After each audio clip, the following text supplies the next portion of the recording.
Bonjour et bienvenue dans notre podcast de français. Nous sommes heureux que tu sois là aujourd'hui. Aujourd'hui, nous parlons d'un sujet qui revient presque dans chaque conversation, les loisirs. Oh, c'est super. Les loisirs sont un sujet très typique. Quand on rencontre quelqu'un, cette question arrive presque toujours. Exactement. Qu'est-ce que tu fais pendant ton temps libre? Quels sont tes loisirs? Qu'est-ce qui t'intéresse? Ce sont des questions que tu entends tout le temps, lors d'un premier échange avec un collègue, avec un nouveau voisin, dans un cours de langue. Et je bloque souvent à ce moment-là. Je sais ce que j'aime, mais je ne sais pas toujours comment le dire en français. C'est justement le problème que nous allons résoudre aujourd'hui. Décrire ses loisirs est en fait l'une des choses les plus simples en français. Tu n'as pas besoin de grammaire compliquée, tu as juste besoin des bons mots et de quelques structures simples. Ça sonne bien, parce que j'en ai vraiment souvent besoin. Exactement. Le plus beau quand on parle de loisirs, c'est que tu parles de toi, de choses qui comptent vraiment pour toi, et cela te donne une énergie différente. Oui, c'est vrai. Quand je parle de quelque chose que j'aime, je suis tout de suite plus motivée. Exactement. Et l'autre personne l'entend. Quand tu parles avec enthousiasme, peu importe si ton français est parfait. Ça sonne vivant, ça sonne vrai. Et aujourd'hui, tu vas apprendre à parler de tes loisirs. Ce que tu fais, à quelle fréquence tu le fais, pourquoi tu l'aimes et comment demander aux autres quels sont leurs loisirs. C'est vraiment un sujet complet. Exactement. Mais avant de commencer, une petite chose. Nous avons écrit notre premier livre. Il contient de courtes histoires de la vie quotidienne en France. Des personnes y parlent de leur vie, de leurs centres d'intérêt, de leurs habitudes, de leurs joies.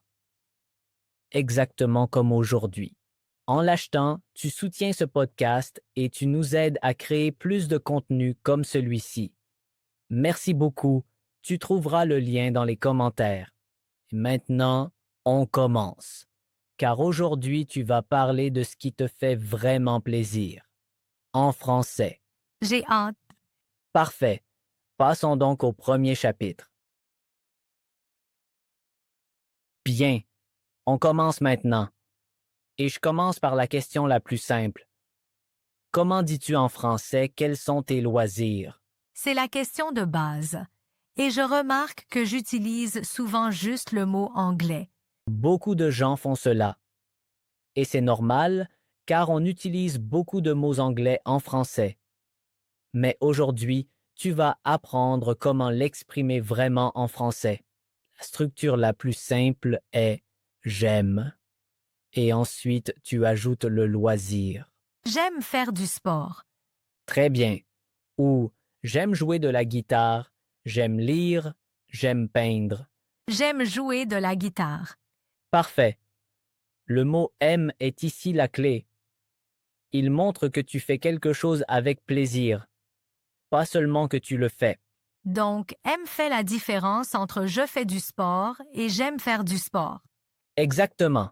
Je fais du sport sonne neutre.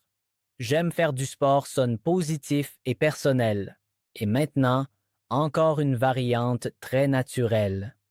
Je m'intéresse à, par exemple, je m'intéresse à la photographie, je m'intéresse à la cuisine, je m'intéresse à l'histoire. Je m'intéresse à la photographie. Très bien. Cela sonne un peu plus formel que j'aime, mais c'est aussi très naturel. Et encore une variante. Mon loisir c'est direct et clair. Mon loisir, c'est la lecture. Parfait. Ou au pluriel. Mes loisirs, ce sont la lecture et la cuisine. Mes loisirs, ce sont la lecture et la cuisine. Très bien. Maintenant, je te donne une liste de loisirs typiques en français. Tu peux répéter à haute voix faire du sport, lire, cuisiner, faire de la pâtisserie, voyager, écouter de la musique, faire de la musique, dessiner, photographier, danser, faire de la randonnée, nager, jardiner, jouer, écrire. J'aime faire du sport. J'aime écouter de la musique. J'aime voyager. Très bien. Tu combines simplement j'aime faire, j'aime écouter ou j'aime voyager avec ton loisir. C'est vraiment simple. Exactement. Et maintenant, faisons un petit exercice. Parlez tous à haute voix. Dis j'aime faire du sport. J'aime faire du sport. Maintenant, mon loisir, c'est la photographie. Mon loisir, c'est la photographie. Maintenant, je m'intéresse à la musique. Je m'intéresse à la musique. Maintenant, mes loisirs, ce sont la cuisine et la lecture. Mes loisirs, ce sont la cuisine et la lecture. Très bien. Ce sont tes structures de base, simples, claires et utilisables tout de suite. Je remarque que je peux déjà dire beaucoup. Exactement. Et dans le prochain chapitre, nous irons plus loin. Tu vas apprendre à en dire plus sur tes loisirs. À quelle fréquence tu les fais? Depuis quand? Et pourquoi tu les aimes? Oui, c'est important, parce qu'une conversation ne s'arrête pas à la première phrase. Exactement. Alors, continuons. Bien, faisons maintenant un pas de plus. Tu sais déjà dire quels sont tes loisirs. Maintenant, tu vas apprendre à en parler davantage. À quelle fréquence tu fais un loisir? Depuis quand tu le fais? Et pourquoi tu l'aimes? Oui, c'est la partie qui rend une conversation vraiment intéressante. Exactement. Commençons par la fréquence. À quelle fréquence fais-tu ton loisir? Voici les mots les plus importants. Tous les jours, chaque semaine, souvent, parfois, rarement, régulièrement, de temps en temps. Je lis tous les jours. Très bien. Je vais à la salle de sport chaque semaine. Je vais à la salle de sport chaque semaine. Parfait. Ou je joue parfois de la guitare. Je vais rarement danser. Je photographie de temps en temps. Je photographie de temps en temps. Très bien. Ensuite vient la question du depuis quand. Depuis quand fais-tu cela? C'est une question typique. Exactement. Et la réponse est simple. Tu dis je fais cela depuis, puis tu ajoutes le temps. Je fais cela depuis 1 an. Très bien. Je joue du piano depuis mon enfance. Je cours régulièrement depuis quelques mois. Je cours régulièrement depuis quelques mois. Parfait. Et maintenant, la partie la plus importante. Pourquoi aimes-tu ton loisir? Que t'apporte-t-il? C'est vraiment personnel. Et c'est ce qui rend la conversation vivante. Exactement. Et pour cela, tu utilises encore le mot parce que. J'aime faire ça parce que ça m'aide à déconnecter. J'aime lire parce que je plonge dans d'autres mondes.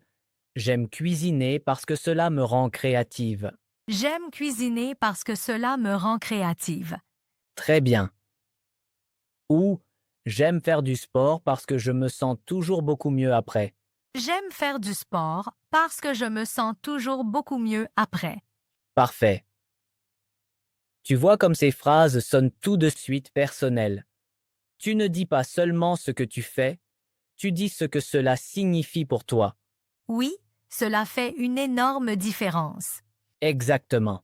Et maintenant, faisons un petit dialogue. Je te pose des questions sur ton loisir. Que fais-tu pendant ton temps libre? J'aime beaucoup lire. Je lis presque chaque soir. Oh, intéressant. Depuis quand lis-tu autant? Je lis depuis mon enfance. Ma mère me lisait toujours des histoires. C'est joli. Et pourquoi aimes-tu autant lire? J'aime lire parce que je peux complètement déconnecter. Et parce que j'apprends tant de choses nouvelles. Très bien. C'est un vrai dialogue naturel sur un loisir. Je vois qu'avec ces blocs, je peux vraiment tenir toute une conversation. Exactement. Opinion, fréquence, moment, raison. Ce sont les 4 blocs de chaque conversation sur les loisirs. Et dans le prochain chapitre, nous verrons comment demander aux autres quels sont leurs loisirs. parce qu'une conversation va toujours dans les deux sens. Oui, j'aime aussi poser des questions en retour, mais je ne sais parfois pas comment. C'est exactement ce que nous ferons ensuite. Petite pause, tu comprends vraiment bien le français, mais comprendre et parler sont deux mondes différents. Nous créons un système unique de 30 jours. Il est pour ceux qui vivent en France ou veulent y vivre, mais n'osent pas encore parler. Pas de grammaire ennuyeuse, seulement 15 minutes par jour. Réserve ta place maintenant et profite de 30% de réduction. Lien dans la description. Expatly, where speaking becomes living. Bien. Passons maintenant à un aspect de la conversation que beaucoup d'apprenants oublient. Les questions. Comment demandes-tu aux autres quels sont leurs loisirs? Oui, c'est important, parce qu'une bonne conversation n'est pas un monologue. Il faut aussi poser des questions. Exactement. Et la bonne nouvelle est la suivante. Poser des questions sur les loisirs est très facile en français. La question la plus importante est: que fais-tu pendant ton temps libre? Que fais-tu pendant ton temps libre? Très bien. C'est la question d'entrée classique, courte, ouverte et amicale. Ou un peu plus directe. As-tu des loisirs? As-tu des loisirs? Parfait. Et si quelqu'un mentionne un loisir, tu peux poser d'autres questions. Par exemple, depuis quand fais-tu cela? Depuis quand fais-tu cela? Très bien. Ou à quelle fréquence fais-tu cela? À quelle fréquence fais-tu cela? Parfait. Et ensuite, qu'est-ce qui te plaît dans cette activité? Qu'est-ce qui te plaît dans cette activité? Très bien. C'est une très belle question. Elle montre un réel intérêt et elle laisse à l'autre personne de la place pour parler de sa passion. Oui, c'est en fait une question très ouverte. Exactement. Et les questions ouvertes font vivre la conversation. Je te donne encore d'autres questions que tu peux utiliser. Fais-tu cela seul ou avec d'autres? C'est une question de suivi intéressante. Fais-tu cela seul ou avec d'autres? Très bien. Ou as-tu déjà essayé cela? Tu peux poser cette question quand tu mentionnes quelque chose qui t'intéresse.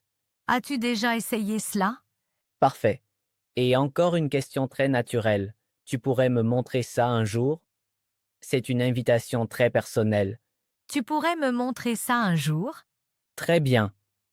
Cela montre un intérêt réel et ouvre de nouvelles conversations et peut-être même de nouvelles amitiés. Maintenant, faisons un dialogue. Cette fois, je pose les questions et tu réponds. Puis, nous inverserons les rôles. Que fais-tu donc pendant ton temps libre? J'aime beaucoup photographier. Je suis presque chaque week-end dehors avec mon appareil. Oh, ça semble chouette. Depuis quand fais-tu de la photo? Je photographie depuis quelques années. J'ai commencé parce que je trouve la nature si belle. Qu'est-ce qui te plaît le plus là-dedans? J'aime ça parce qu'on trouve toujours de nouvelles perspectives. Chaque photo est différente. Très bien. C'est une conversation vraie et vivante. Tu as répondu, expliqué et donné une raison. Et toi, tu as toujours continué à poser des questions. Cela a gardé la conversation vivante. Exactement. Et maintenant, on inverse. Tu me poses les questions. OK. As-tu des loisirs? Oui, j'aime beaucoup randonner. Je vais dans la nature chaque week-end. Oh, intéressant. Depuis quand fais-tu de la randonnée? Je randonne depuis quelques années. J'ai commencé parce que je voulais passer plus de temps dehors. Et qu'est-ce qui te plaît là-dedans? J'aime ça parce que je peux complètement déconnecter. Pas d'écran, pas de nouvelles, juste la nature. Ça a l'air très relaxant. Très bien. Tu vois comme cela sonne naturel. Question, réponse, question de suivi, réponse. C'est un vrai dialogue. Je remarque que les questions portent vraiment la conversation. Exactement. Tu n'as pas besoin de beaucoup parler. Tu dois bien questionner. Dans le prochain chapitre, Nous verrons comment parler des loisirs que tu aimerais essayer ou des loisirs que tu avais autrefois et que tu ne pratiques plus. Oh, c'est intéressant, parce que j'ai aussi des loisirs que j'ai malheureusement arrêtés. C'est exactement ce que nous ferons ensuite. Petite pause. J'espère que l'histoire te plaît jusqu'ici. Si tu veux écouter le français, mais aussi le comprendre et le parler, j'ai écrit un livre. De courtes histoires passionnantes en français te font avancer pas à pas. Elles sont disponibles en ligne maintenant. Le lien est dans la description ou épinglé en commentaire. Et maintenant, retour à l'histoire. Amuse-toi bien. Bien. Nous allons maintenant voir deux variantes dans la conversation sur les loisirs très naturels et humaines. Premièrement, les loisirs que tu avais avant. Deuxièmement, les loisirs que tu aimerais essayer. Oui. Par exemple, je dansais avant, mais maintenant je ne le fais plus, et je ne sais pas comment le dire en français. Très bien. C'est un thème très typique. Presque tout le monde a des loisirs qu'il a pratiqués et qu'il ne fait plus. Pour cela, tu dis simplement « avant, j'aimais ». Puis tu ajoutes le loisir. Avant, j'aimais danser. Très bien. Ensuite, tu peux expliquer pourquoi tu as arrêté. Je n'avais plus de temps. J'ai trouvé un autre loisir. La vie a changé. Avant, j'aimais danser, mais à un moment, je n'avais plus de temps pour ça. Parfait. C'est honnête et naturel. Et l'autre personne comprend tout de suite. Et tu peux aller plus loin. Tu dis si cela te manque ou si tu veux reprendre. Ça me manque parfois. J'aimerais reprendre. Très bien. C'est une phrase très humaine. Beaucoup connaissent ce sentiment. Et maintenant, la deuxième variante. Les loisirs que tu n'as pas encore, mais que tu aimerais essayer. C'est aussi un beau sujet de conversation. Exactement. Pour cela, tu utilises le conditionnel. Pas de panique. C'est plus simple que tu ne le penses. Vraiment? Le conditionnel semble toujours si difficile. Je sais. Mais tu as seulement besoin d'une phrase. J'aimerais. Puis tu ajoutes le loisir. J'aimerais jouer du piano. Très bien. J'aimerais apprendre le surf. J'aimerais peindre. J'aimerais apprendre une langue. J'aimerais apprendre une nouvelle langue. Parfait. Ensuite, tu peux dire pourquoi. J'aimerais jouer du piano parce que la musique m'a toujours touché. J'aimerais apprendre le surf parce que j'aime la mer. Très bien. Et tu peux aussi demander, tu as déjà essayé? Le recommanderais-tu? Le recommanderais-tu? Parfait. C'est une question de suivi très naturelle. Elle montre que tu es vraiment intéressé. Faisons maintenant un petit exercice.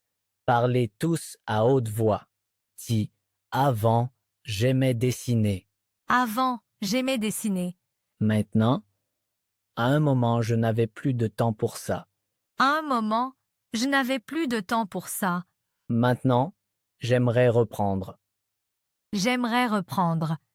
Maintenant, j'aimerais apprendre la guitare. J'aimerais apprendre la guitare. Très bien. Ces phrases rendent les conversations sur les loisirs beaucoup plus vivantes. Oui, car on peut aussi parler de souhaits et de rêves, pas seulement de ce qu'on fait déjà. Exactement.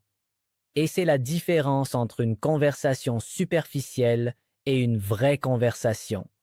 Les vraies conversations vont en profondeur. Dans le prochain chapitre, nous verrons comment exprimer l'enthousiasme, car les loisirs ne sont pas neutres, les loisirs sont émotionnels et on doit l'entendre. Oh oui, je remarque toujours quand quelqu'un est vraiment passionné, c'est contagieux. C'est exactement ce que nous ferons ensuite. Bien. Nous arrivons maintenant à la plus belle partie de cet épisode. L'enthousiasme. Comment montres-tu en français que ton loisir te tient vraiment à cœur? C'est important, parce qu'on entend la différence tout de suite. Quand quelqu'un est vraiment enthousiaste, ça sonne tout à fait différent. Exactement. Et beaucoup d'apprenants parlent de leur loisir de façon très neutre. J'aime faire du sport, c'est correct, mais il n'y a pas d'énergie. Oui, je connais ça. Je dis parfois des phrases qui sont correctes, mais elles sonnent un peu vides. Et cela change maintenant. Car l'enthousiasme ne vient pas seulement du ton, il vient aussi des mots. Je te donne quelques mots qui montrent l'enthousiasme. J'adore ça, j'en suis totalement passionné. Ça me fait tellement plaisir. Je pourrais y passer des heures, c'est ma passion. C'est ma passion. Très bien. Le mot passion est très fort. Il montre qu'un loisir n'est pas seulement une activité, c'est une part de toi. Je trouve ce mot vraiment beau. Exactement. Tu peux aussi dire, quand je fais ça, j'oublie tout autour de moi. Ou, ça me donne tellement d'énergie. Ou, c'est la meilleure chose que je puisse faire pour me détendre. Quand je lis, j'oublie tout autour de moi. Très bien. C'est une phrase vraie et émotive. On sent tout de suite combien c'est important pour toi. Et comment montrer que je suis enthousiaste à propos du loisir de l'autre? Par exemple, quand j'écoute et que je montre de l'intérêt. Très bonne question. Il existe quelques phrases simples pour cela. Ça a l'air vraiment intéressant. Je ne l'aurais jamais pensé. J'aimerais aussi essayer un jour. Comment en es-tu arrivé là? Comment en es-tu arrivé là? Très bien. C'est une question très personnelle. Elle invite l'autre personne à raconter son histoire. Ça ouvre vraiment beaucoup. Exactement. Tu peux aussi dire, c'est cool que tu fasses ça. Je trouve génial quand les gens ont une passion. Ce sont des réactions très sincères et chaleureuses. Je trouve génial quand les gens ont une passion. Parfait. C'est une phrase qui crée un vrai lien. Faisons maintenant un dernier dialogue avec tout ce que tu as appris aujourd'hui. Mon loisir. Fréquence, raison, enthousiasme, question. Qu'aimes-tu le plus faire pendant ton temps libre? J'adore randonner. C'est vraiment ma passion. Je sors presque chaque week-end. Quand je suis dans la nature, j'oublie tout autour de moi. Cela sonne magnifique. Depuis quand fais-tu ça? Depuis quelques années, j'ai commencé parce que je voulais vraiment déconnecter après le travail. Et j'ai remarqué que c'est ce qui me convient le mieux. Qu'est-ce qui te plaît le plus là-dedans? Je l'aime parce que chaque randonnée est différente. Nouveaux chemins, nouvelles vues. Ça me donne tellement d'énergie. Me le recommanderais-tu? Bien sûr. As-tu déjà essayé? Je ne l'ai pas encore fait très souvent. Mais après tout ce que tu dis, j'aimerais essayer un jour. Ça me ferait plaisir. Parfait. C'est une vraie conversation vivante sur les loisirs, avec enthousiasme, profondeur et intérêt mutuel. Je suis vraiment impressionnée par tout ce que je peux dire en français. À propos de quelque chose qui compte tant pour moi. Exactement. C'est ça, la magie. Quand tu parles de quelque chose qui te tient vraiment à cœur, ton français sonne automatiquement mieux parce que tu es authentique. Et encore un conseil.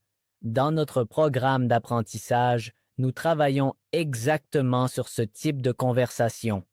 Personnelle, vivante et vraie. Pas sortie d'un manuel, mais de la vie réelle. Si cela t'intéresse, regarde les commentaires. Ça semble être la prochaine étape pour tous ceux qui veulent vraiment parler. Exactement. Passons maintenant à la conclusion. Je suis prête. Parfait. Allons donc vers la fin. Bien, nous sommes maintenant à la fin de cet épisode. Aujourd'hui, c'était vraiment agréable parce que nous avons parlé d'un sujet que tout le monde connaît, les choses qui nous font plaisir. Oui, Je me sens maintenant vraiment prête à parler de mes loisirs. En français, avec un vrai enthousiasme. Exactement. C'est le plus important, pas un français parfait, mais une vraie communication. Faisons un résumé. Dans la première partie, nous avons vu les structures de base. J'aime. Mon loisir, c'est. Je m'intéresse à. Et une liste de loisirs typiques en français. Ces structures sont la base. Sans elles, rien ne fonctionne. Exactement. Ensuite, nous avons appris à dire plus sur ton loisir. Parler de la fréquence avec des mots comme tous les jours, chaque semaine, parfois, de temps en temps. Dire depuis quand tu le fais et pourquoi tu l'aimes avec le mot parce que. J'aime faire ça parce que cela me rend créative. C'est maintenant vraiment une partie de mon français. Très bien. Ensuite, nous avons appris comment poser des questions sur les loisirs des autres. Que fais-tu pendant ton temps libre? Depuis quand fais-tu cela? Qu'est-ce qui te plaît là-dedans? Et me le conseillerais-tu? De bonnes questions sont la clé des bonnes conversations. Parfait. Ensuite, nous avons parlé des anciens loisirs et des envies. Avant, j'aimais danser. J'aimerais apprendre le piano. Ces phrases rendent la conversation plus profonde et personnelle. Oui, car on parle aussi de soi, pas seulement des activités. Exactement. Et enfin, nous avons appris à exprimer l'enthousiasme. C'est ma passion. Quand je fais ça, j'oublie tout. Ça me donne tellement d'énergie. Ces phrases rendent ton français vivant. L'enthousiasme est contagieux, aussi en français. Exactement. Et maintenant, voici ta mission. Pour toi et pour tous ceux qui écoutent. D'accord, je suis prête. Prends quelques minutes aujourd'hui. Pense à ton loisir préféré. Celui qui te donne vraiment de la joie. Puis décris-le en français. Ce que c'est. À quelle fréquence tu le fais. Depuis quand. Et pourquoi tu l'aimes. Donc une petite histoire sur mon loisir, en français. Exactement. Puis écris cette histoire dans les commentaires. 2 ou 3 phrases suffisent. C'est une belle tâche. Parce qu'on réfléchit aussi à soi-même. Exactement. Lis aussi les commentaires des autres. Tu verras combien de loisirs différents existent. Et peut-être trouveras-tu quelque chose que tu voudras essayer. Ce serait vraiment sympa. Exactement. L'apprentissage ne se fait pas seulement ici dans le podcast, il se fait dans l'échange, dans de vraies conversations, sur de vraies choses. Et si tu veux vraiment parler français, si tu ne veux pas seulement apprendre des mots, mais vraiment communiquer sur ta vie, tes passions, ton histoire. Alors regarde notre programme d'apprentissage. Nous travaillons justement sur ces moments là-bas. Le lien est dans les commentaires. C'est la prochaine étape pour tous ceux qui veulent vraiment parler. Exactement. Merci d'avoir été avec nous aujourd'hui. Rappelle-toi, tes loisirs font partie de toi et cette partie mérite d'être racontée en français. Merci Pierre. C'était vraiment agréable et vivant aujourd'hui. Avec plaisir. On se retrouve la prochaine fois. À la prochaine. Au revoir. Tu as très bien travaillé. Maintenant, la prochaine étape est de parler avec confiance. Réserve ta place dans notre cours de 30 jours et reçois 30% de réduction. Lien dans la description. À la prochaine.